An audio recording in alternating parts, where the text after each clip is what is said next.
What's going on, guys? Derek here, back in a Dribble the Breakers Season 2 video. And in today's video, with the season actually approaching its end, its conclusion, and we're steadily getting to Season 3, I thought it'd be a good time to actually do a top 5 best and worst super attacks for Season 2 specifically. Just abilities or just super attacks that were released in Season 2. So eventually I would like to do a list comprising the entire game, like super attacks like released in Season 1 and Season 2. But for today's video and the videos that will be following this one, I just will be focusing on the abilities and skills released in Season 2 so you guys get a good idea of what the good abilities were and what the bad abilities were. So this video is focusing on super attacks. So without further ado, we'll start with the best list and then we'll move on to the worst. So for number 1, I might be a little biased here, but I actually think the best super attack released in Season 2 is Tri-Beam. I think Tri-Beam is a slept-on super attack. I think it comes out incredibly fast. It's very cost-effective. It's only 100, and the damage it deals is pretty solid. And also, which I find that you can do a little bit as well, is that Tien's Ki Blast at level 3, you can do a Ki Blast and then into a Tri-Beam, getting a little extra damage as well. It's very quick, very snappy. I think it's a very underrated super attack in the game. I think the reason why it is because when Season 2 started, Tri-Beam, Kaioken Kamehameha, Hellzone Grenade, and where's Krillin? Destructo Disc Barrage were like secret hidden super attacks that were released at the start of the season, but they eventually appeared on banners throughout the season. So it was very odd that they did it that way. I just bought them with Spirit because I'm a whale. I can't take credit, so I wanted to show them off as soon as possible. But I definitely don't recommend purchasing at least some of these super attacks with Spirit. But we'll get into that a little bit later. So moving on to number 2 for top 5 super attacks for Season 2, we have Big Bang Attack. Now, some of you are probably wondering why I didn't put this as number 1. The only reason why I didn't put this as number 1 is just because I find Tri-Beam to be a little more reliable just because of that speed that it has. Big Bang does have a little bit of a longer startup, but it's not that long. It's really not that long. And I think Vegeta as a transfer is great overall. We'll get into that in another video. But Big Bang Attack is great. It deals solid damage. It's cost effective. And it has a little bit of an AoE blast at the end when it connects either with the Raider or if it hits an object. So I think Big Bang Attack is a very, very solid super attack. One that I originally slept on initially, but it's kind of, grown on me as time has gone on. So next up, for the third best super attack, we have Rebellion Spear. So normally, melee supers are kind of a mixed bag just because Raiders can negate them with their knockback ability. But what's beautiful about Rebellion Spear is that it's an instant hit. It's not a combo-based super attack. It's an instant hit, like one and done physical super. It's the first that we've ever seen in the game. And initially, I was kind of thinking that Rebellion Spear was going to be like Charge, and I was kind of getting PTSD for that. But luckily, Rebellion Spear and Bardock are goated, and it's actually a fairly solid super attack. It's pretty spammable, to be honest with you. You can like land one and land a couple after if the Raider is distracted or not really on top of things. So it's pretty cost effective. It's pretty quick. It's snappy. You can even use this to escape in certain situations just because the range of it is so long. Typically, that's one of the weaknesses of melee supers, the fact that if you miss it, you're kind of just hanging on and the Raider can just counterattack. But this one lets you go really, really far compared to these other melee supers like Videl's and Kaioken Rush and even Wolfang Fist with Yamcha. So moving right along, we have a very comboable super, which I have for number 4 on the list. Now, this super is good. I feel like once it kind of released, the hype for it is kind of died down, and I feel like people really just went back to volley after like playing with this ability a little bit. I feel like this ability has a similar purpose to volley or like a melee combo super where you're holding the Raider in place, stunning them. But this super basically is used to set up other supers, in my opinion. You're not really going to the Raider to smack them with this super just for fun. Typically, I think this is a good support super, a good combo super. It's pretty cheap. It does have a little bit of a long startup, and if it misses, it does place you in one of those scenarios where you're kind of just like, huh? And then the Raider can just counterattack you and smack you up. So you do have to be careful about it. The range isn't like incredible, but understandably so, because the amount of time that this super holds you in place, allowing other, you know, so imagine like hitting a Raider with this super and then hitting them with volley. Like, bro, at least a quarter of their health is getting like shredded and melted. Like the potential of combos with this super is the reason why I feel like it's worth its spot as number 4. But on its own, I don't think it's the greatest, which is why it's here at number 4. So for number 5, initially I thought this was one of the best super attacks in the game. You guys saw my initial showcase of it. You knew, or you know that I spoke very, very highly of this super attack. But like most melee supers that have combos, there is that key weakness where Raiders can negate them with their knockback or their vanish ability, with Cell having the vanish and every other Raider having a knockback ability. So the way you counter this is basically baiting this knockback or vanish out, hitting them with a stun, and then landing the super attack, or just landing this when someone else is comboing the Raider. Now this super attack, unfortunately, you know, does combo the Raider for a decent amount, but it's not combo the Raider as much as the other supers. It's very quick, it's quicker, its range is better, its tracking is a little better than some of the older ones. It seems like as they release newer and newer physical supers, they make the range better and they increase the tracking, or they make the tracking better as well. Hopefully they adjust that for the older ones as well, because they're just like inferior in every other way.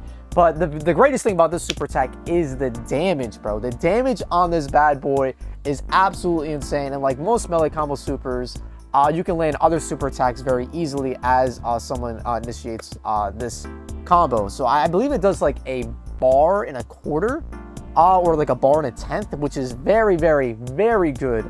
It's a high risk, high reward super attack, but I do think it was worthy of making the top 5 for season 2.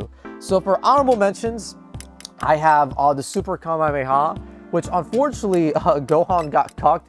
I don't know what it is with Breakers and Gohan, bro. They refuse to give him any unique super attacks. If you look at Teen Gohan, and if you look at Adult Gohan, he literally has the same stuff all across the board. Like the only unique thing he has is Super Kamehameha, but Goku also has Super Kamehameha, so it's not even really that unique. But Super Kamehameha I have in honorable mentions just because it's not as cost effective as these other super attacks. It's at 120, which isn't that expensive, mind you. But for a Kamehameha, I feel like the reason why the base one is so good is because it's very quick, it's very snappy, it's respectable damage. Although the Super Kamehameha is decent damage, it's that startup, man. It's that startup of the super attack that I think makes it inferior to these other ones that we have on the list. If you land it, it deals respectable damage. It's just landing it can be very difficult. The only way you're going to be really landing this super attack is if you stun the Raider, or if the Raider is either distracted in place, or if somebody else is comboing the Raider. You're not going to be able to hit this raw like some of these other super attacks. I think that's the reason why I have Tri-Beam so high, to be honest with you, because there are times where I'm just spamming Tri-Beams and they're able to hit just because of the range and how fast this bad boy is able to come out. And Big Bane, you can kind of do a similar thing, but it's not as consistent as it is with Tri-Beam, in my opinion. So the other honorable mention we have is Whis, which is Prelude to Destruction. I don't think this super attack is bad by any means. I think it's kind of slept on. It's a decent super attack. It actually reminds me of Tien's Dodon Ray, but it deals a little more damage. The range is better, and it comes out just about as fast. But it's a very linear super attack, but it's just like, obviously the width of it is pretty tiny because it's very like small, thin ki blast that comes out of your fingertips, like the description states. But it's pretty cheap, deals decent damage. It's, you know, it's a solid super attack, nothing crazy. It's not one of these super attacks you can just spam and just like land for free. It's definitely one that you're gonna have to use mindfully. All right, so now we're moving on to the top 5 worst super attacks. And at number 1, we have the Destructo Disc Barrage. Now, if you guys have not seen my Destructo Disc Barrage showcase, I highly encourage you to do so you can witness just how trash this ability is, bro. If you land all five Destructo Discs, I don't even think it does a full bar of damage. All 5, and it costs 150, brother. 150. And look at this startup as well. It's not even instant, dude. Like, look how quick like a regular Destructo Disc is. Actually, is it even that quick? It's actually not even that quick, unfortunately. But like, bro, if you hit every single Disruptor this barrage at level 4. At level 4, it doesn't even do a full bar, I don't think. It's insane. It's insanely bad, bro. I think I saw like one Copium comment saying that it's good for like holding the Raider in place or like stunning them, but like, I don't know, man. Like, that's like high tier Copium, bro. It's just, it can't stack up to the other super attacks, and it's very bad. The cost is extremely high. 150, insane, bro. For the amount of damage it does, it's insane, and it needs to be adjusted. So moving on here for number 2, let me get my list back up. We have Warp Kamehameha. So this is a super attack that I think I was looking forward to, and I imagine a lot of you were looking forward to, just because it's one of the cooler looking super attacks. But as it does look, it is more you know, fashionable over functionality, just because it looks cool. But in this video, you're seeing it land. I guarantee you, if you try to land this bad boy, it will not happen. It will not happen. The only saving grace about this ability is that at the very least, it costs 100. I guess. Like, I guess that's okay. I had like some comments saying that like, dude, you could use Warp Kamehameha to dodge like Ki Blast and like land the super attack. It's crazy. No, you can't, brother. The super attack never lands, and then when it does like the same amount of damage as a basic Kamehameha. So why would you bother, bro? Why would you bother? It does either the same or like very, very insignificant damage more than a basic Kamehameha. So I don't know why you would ever use this super attack. The startup is crazy long. The damage is terrible. The cost is okay, but it barely ever lands, and it's honestly just more disorienting than anything else.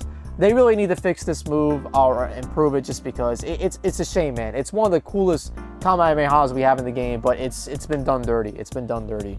So number 3 for the top worst we have is Hell Zone Grenade.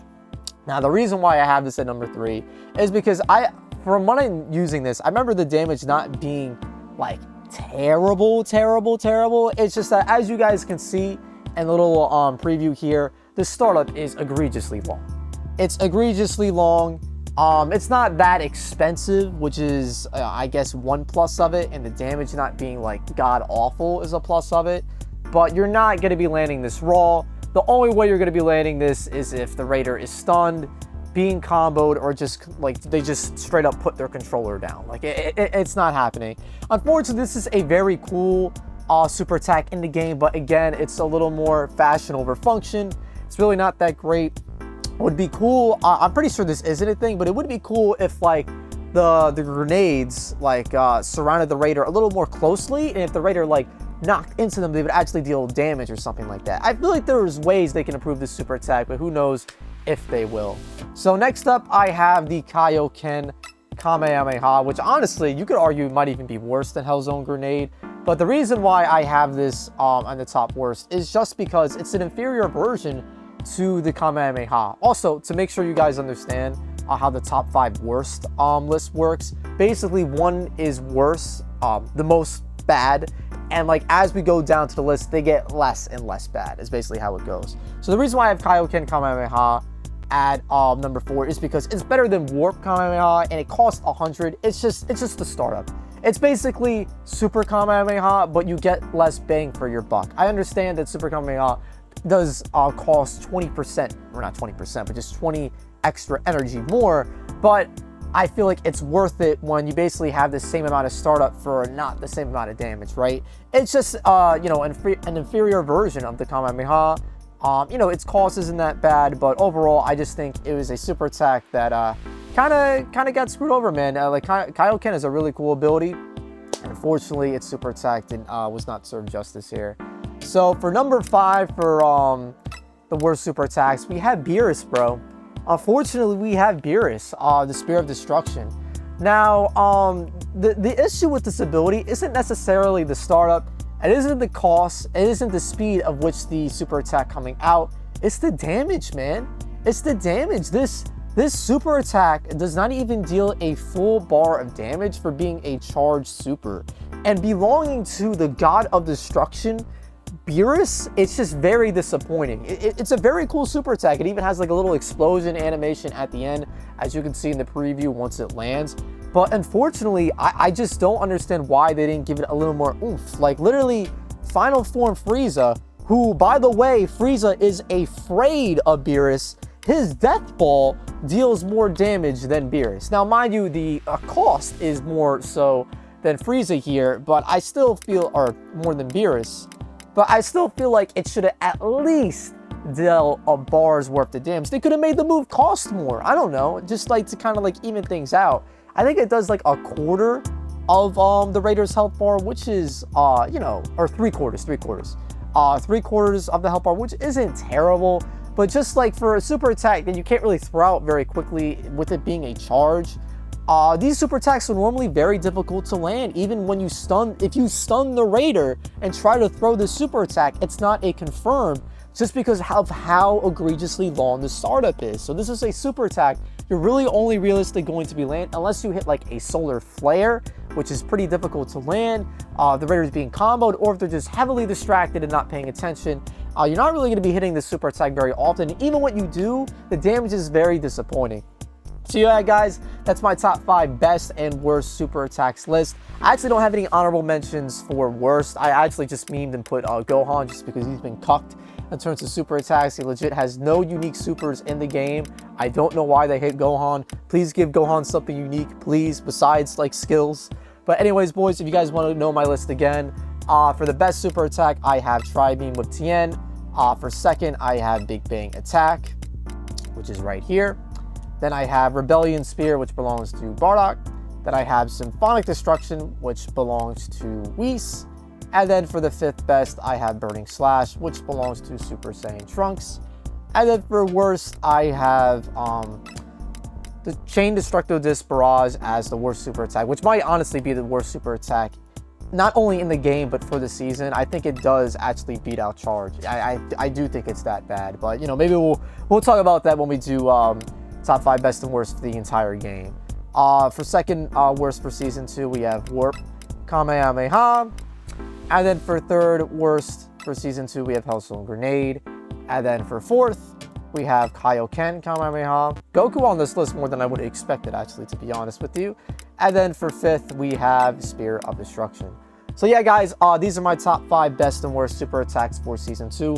Let me know in the comments below if you agree with me, if you would change the order of certain things, if there's any super attacks I forgot, or if you think there's a certain super attack in the worst list that belongs in the best, or vice versa. Of course, I'm open to the discussion in the comments below. If you like the video, make sure to leave a like and subscribe for more Dragon Ball The Breakers showcases, funny moments, discussion videos like these, list, and I'll catch you guys in the next one.